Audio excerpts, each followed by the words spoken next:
আসসালামু আলাইকুম। সিরাজ 001 চ্যানেলের পক্ষ থেকে আপনাকে স্বাগতম। আজকে আমরা আলোচনা করব এই যে পাইপ দেখতেছেন, পাইপের শিডিউল সম্পর্কে। আপনার পাইপ ফিটারের, পাইপ ফেব্রিকেটারের শিডিউল জানা কিন্তু খুবই জরুরি। শিডিউল এমন একটা জিনিস, শিডিউল দিয়ে কিন্তু পাইপের থিকনেস বের করতে হয়, এবং শিডিউল যদি বাড়ে পাইপের থিকনেস মোটা হয়, শিডিউল যদি কমে পাইপের থিকনেস চিকন হয়, পাতলা হয়।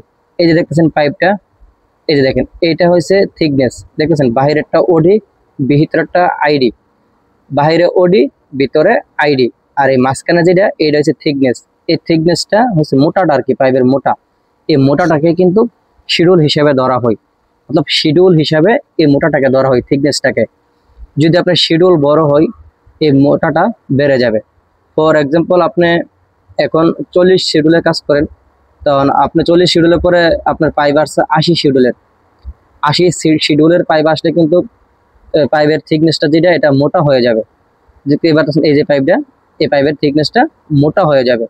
ধরেন এরকম, ফর এক্সাম্পল, আপনি 80 schedule, 120 schedule, 40 schedule, 60 schedule, 30 schedule. Schedule যত বাড়বে পাইপের থিকনেস তত মোটা হবে। শিডিউল যত কম হবে পাইপের থিকনেস মোটাটা পাতলা হবে। তো অবশ্যই আপনি যে একজন ভালো ফেব্রিকেটর হতে চান, পাইপ ফিটার হতে চান, পাইপের কাজ করেন, আপনাকে শিডিউল সম্পর্কে অবশ্যই জানতে হবে। তো আজকের এই ভিডিওতে আমরা আপনাদেরকে দেখাবো A to Z এই যে পাইপের থিকনেস সম্পর্কে কি, এবং শিডিউল কিভাবে বাই করবেন তা নিয়ে আপনার ফর্মুলা দেব। এই যে দেখতেছেন পাইপের থিকনেসটা, এই থিকনেসটা আপনার শিডিউলের সাথে মোটা হবে। এই যে এই থিকনেসটা শিডিউলের সাথে মোটা হবে। শিডিউল বাড়বে, থিকনেস বাড়বে। ঠিক আছে, ওডি ওডি ঠিকই থাকবে, আইডি কমবে। শিডিউল বাড়বে, ওডি ঠিকই থাকবে, ওডির জায়গায় আইডি কমবে। ঠিক আছে, একটা জিনিস খেয়াল রাখবেন, শিডিউল যদি বড় হয় ওডি বড় হবে না, ওডি ঠিকই থাকবে, পাইপের আইডি কমবে, ভিতর থেকে পাইপ কমবে, মোটা হতে থাকবে। ঠিক আছে, তো আজকে চলুন আমরা ভিডিওটা দেখাই A to Z ফর্মুলা সহ কিভাবে আপনারা বাই করবেন। যারা ওডি, আইডি, সিএফ সম্পর্কে জানতে চান, তো তা নিয়ে আমি ভিডিও দিয়েছি অলরেডি। ওডি, আইডি, সিএফ কাকে বলে এবং ফর্মুলা সহ A to Z ভিডিও পেয়ে যাবেন। আমি ডিসক্রিপশনে আমার লিঙ্ক দিয়ে দেবো, সেই লিঙ্কে গিয়ে ভিডিওগুলো দেখতে পারবেন। ঠিক আছে, তো A to Z ভিডিও আপনারা পেয়ে যাবেন, পাইপের সিএফ সহ যে কোনো ধরনের ওডি, আইডি ফর্মুলা। তো চলুন আজকে ভিডিওটা আমরা শুরু করি, কিভাবে শিডিউল এবং থিকনেস বাই করবেন। একই ফর্মুলা ক্যালকুলেটর সহ ভিডিও দেখাবো, চলেন। যে দেখতেছেন আমি কিন্তু একটা ফর্মুলা এখানে লিখে নিয়ে আসছি আপনাদেরকে বোঝানোর ক্ষেত্রে।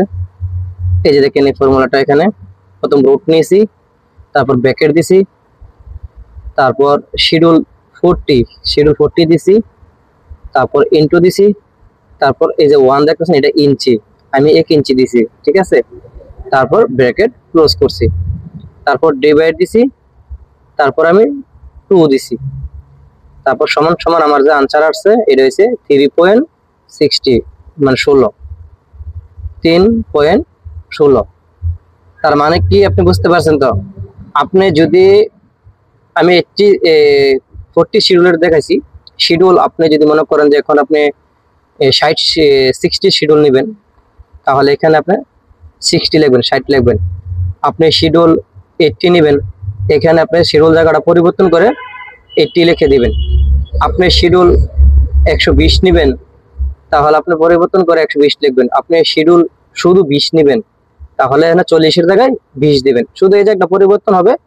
ঠিক আছে, বাকি সব ঠিক থাকবে। ওকে, আর তারপর আপনি যদি এখানে মনে করেন যে ইঞ্চি চেঞ্জ করবেন, আমি এখানে 1 ইঞ্চি দিছি, আপনার 2 ইঞ্চি প্রয়োজন 2 দিবেন, 4 ইঞ্চির প্রয়োজন 4 দিবেন, 10 ইঞ্চির প্রয়োজন 10 দিবেন, 16 ইঞ্চির প্রয়োজন 16 দিবেন, 20 ইঞ্চির প্রয়োজন 20 দিবেন, আর বাকি সব ঠিক থাকবে।